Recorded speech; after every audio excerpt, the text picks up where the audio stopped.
नमस्कार सांगमाने आज मोर ये छोटिया ब्लॉग को आपण मानक स्वागत ऊपर नेटवर्क अवस्था देखिए आपण माने गेस करि पारुथिबे मु आज गोटे पीसफुल प्लेस को बुलिबा को जाउची and yes you are right मु आज जाउची कोरापुट जिल्लार प्रसिद्ध शैवपीठ गुप्तेश्वर।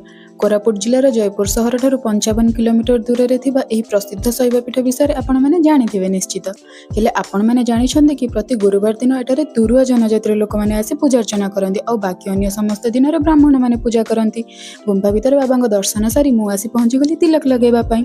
तापरे मो इंस्टा रे पोस्ट पई वीडियो शूट करि करि गोटे सुंदर बाजा सुनी तांकर ही वीडियो बनौथली। चलंतु आपण माने भी सुनंतु। तापरे किछि फोटो उठी मो बाहरी पड़िली पाखरे थिबा नदी पाखको। सेठी एते सुंदर व्यू देखि मो भितर थिबा इन्फ्लुएंसर मोड एक्टिवेट हे गला। तापरे फोटो शूट सारी मो बाहरी गली पाखरे थिबा गोटे गुंफा देखिबा पई।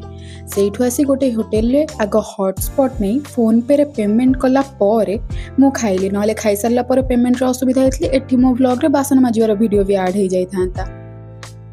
खाइ सरबा परे मो पुणी फेरी आसली सेही ओएसआरटीसी बस रे बसी मो बसा को।